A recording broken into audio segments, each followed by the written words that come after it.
Backlinks. Do you even know what backlinks are? A lot of podcasters really don't. On this episode, I'm going to tell you what backlinks are and why high-quality backlinks can get your podcast found.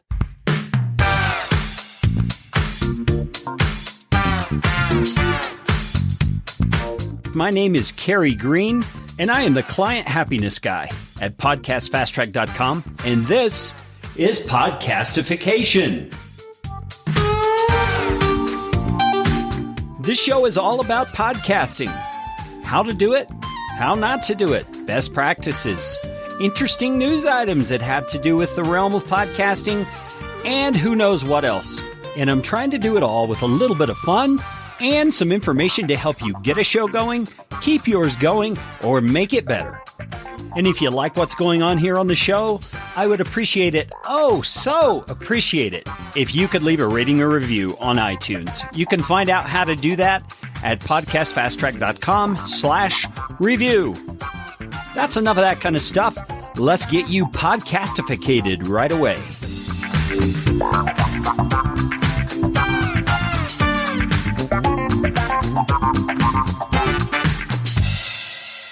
Okay, now the term backlinks is really kind of an SEO term, search engine optimization, and that's what I talked about on episode 74, is ways that you can optimize your blog posts, your actual website content, so that you can be found more easily through organic search on the search engines like Google and Bing and Yahoo and whatever else kind of a funny name of a website comes out to help us search for things in the future.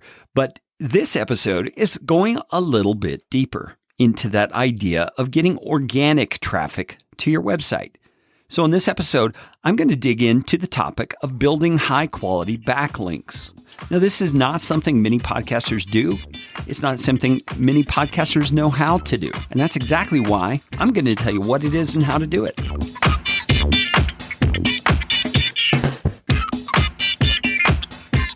Okay, it's probably a good idea if we start out defining what we mean by backlinks. If you don't know what that term means, I don't really blame you. It's not something you hear a lot about as a podcaster.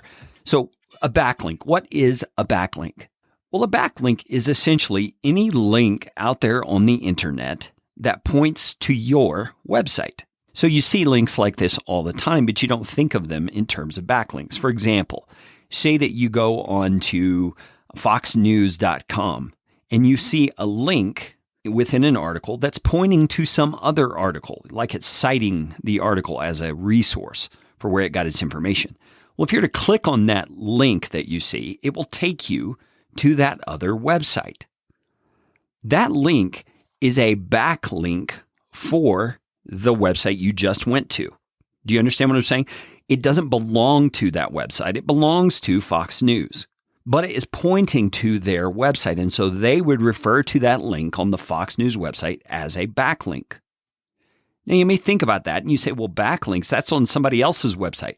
How do I have any control whatsoever over the backlinks that are out there pointing to me? Well, there are ways to go about doing that, and it's to your advantage to go about doing that, because Google, in particular, and most likely Bing and Yahoo and all the other search engines, use backlinks as one way of telling whether or not your website is worthy of them ranking higher in the search rankings. Just think about it. If Fox News, for example, just to stick with the example, links to your website as a resource for something they're saying, that automatically gives you a little more authority in the eyes of the reader. And Google recognizes that, Bing recognizes that, Yahoo recognizes that, and so they therefore consider you to be a little more of an authority on that subject that the website is talking about. And so they're going to bump you a little bit up in the search engine rankings because of that backlink. So as a podcaster, it is to your benefit to spend the time to build backlinks. And I think this is a way that anybody can do this. If you just set aside the time to do it a little bit every week. You don't have to sit down and optimize every page of your website for backlinks. You just need to do a few at a time. Put it into your calendar and do it regularly. Now, how do you go about building backlinks? Well, I'm going to give you some examples in these next few sections of ways podcasters can much more naturally create backlinks than you might imagine.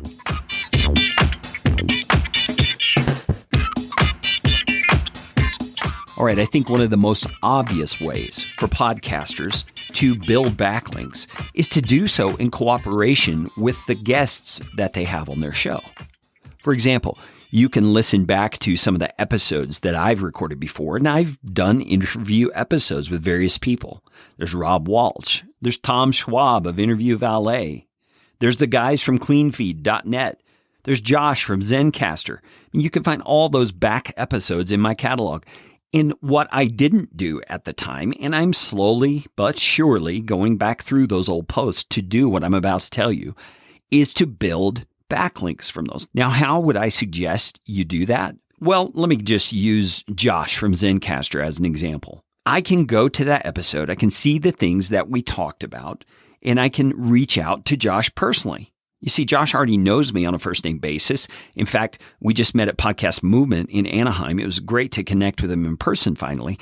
And I could ask Josh, hey, Josh, this link, and provide him the link, is the episode that I recorded with you. Is there any way you could do me the favor of linking to this episode via the Zencastr website in some way? Maybe on your blog, maybe in resources, maybe in a page you have where you list your appearances on different podcasts.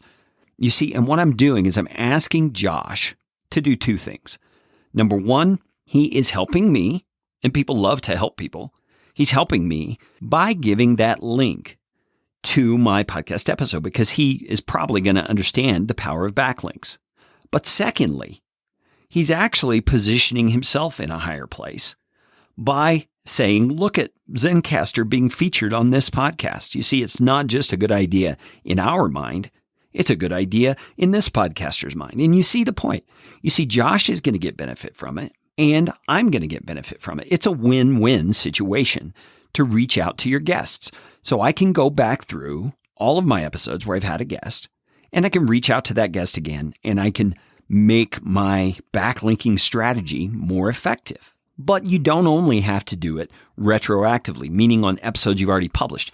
You can put this into place for how you respond to your guests after you've published your interview. I hope all of you have a process for passing along resources to your guests once you've published the interview. You should include things like links to the episode, social media shares, etc. And part of that outreach after it's been published is to ask your guest for that backlink. And you do it real similar to what I just suggested you do with a guest from a previous episode, but you do it immediately when you've already published the episode.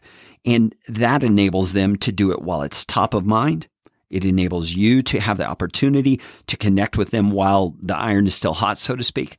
And it seems like just a good way to go about continuing to build your relationship with that guest. So that's strategy number one for building backlinks as a podcaster.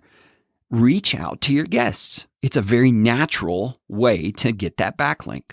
Now, the second suggestion that I would make for how you can build backlinks is if you ever mention resources in your podcast episode. For example, you'll hear me on my podcast episodes. I mention Ringer sometimes, or I'll mention Libsyn many times, or Podbean, or things like that. And so when I do that, I now have the opportunity, it's not quite as natural as with the guests, but I have the opportunity to send an email quickly to that organization or that company and say, hey, I just gave a shout out to your product on this episode of my podcast, and I provide the link. And I say, would you do me the favor, and yourself as well, by posting a link to the episode? It'll not only give me the power of a great backlink from a reputable website, and see, I'm promoting them in that way. I'm making them think that I think well of them, which I do, or else I wouldn't have mentioned it as a resource. But I'm also able to say, and it will give you an opportunity to point to a location where your product has been featured in a positive light. And you see what you're doing there. It's the same thing you're doing with the guest. You're showing the win-win of the situation, and you're asking for that backlink. It's a natural way to do it. And as I said, it's not quite as natural as with the guest that you had on your show, but it's still pretty natural. And I think you can write that email in a way that shows the win-win situation and doesn't come across as just a, hey, gimme sort of a thing. You're able to show that you're wanting to add value to them as well as receive value for yourself. I think that one is pretty much a no-brainer. Okay, now here's the third way I would suggest that you can get some backlinks for episodes on your podcast. And this one, out of the three, is a little more difficult. You have to get pretty good at writing a persuasive email that's going to get this one to happen. But it can happen, and it does happen. I see people do it all of the time. If you want to see a guy who does this well, there is an internet marketer out there named Neil Patel. And Neil has a lot of articles about effective backlinking. In fact, I'll include a link to one of those in my show notes for this episode. So I'm going to provide a backlink to Neil in this episode, which you can find at podcastfasttrack.com/75. Or if you're listening on an app, you can swipe right to the description right now and you'll find that link. And Neil can tell you some very effective ways to write these kinds of emails. And who are you going to write these emails to? Well, here's the third tip. Write it to resources or websites out there on the internet who write or publish about related topics to yours.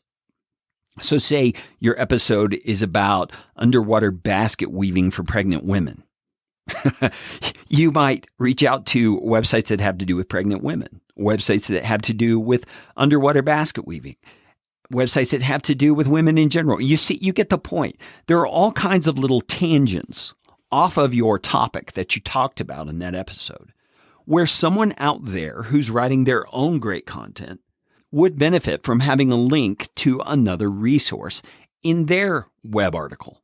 Because you see, Google also boosts you in the rankings if you're linking out from your site to other people. So this whole backlinking strategy goes both ways. There's benefit on both sides of the coin.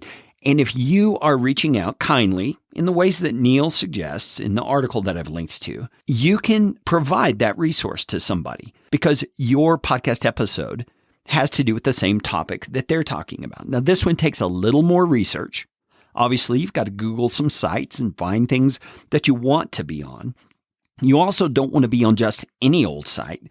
You want to make sure it's a reputable site. So generally speaking, if the site is badly written or it's got ads all over it, or it's just not a very user-friendly site, Google is not going to rank those very well to begin with. And so you being linked on that site could actually be detrimental to your ranking because they already don't see that site as a reputable site. So they're not going to see the link to you as a reputable link. So you have to be careful about this. And Neil talks about this in the article that I've linked.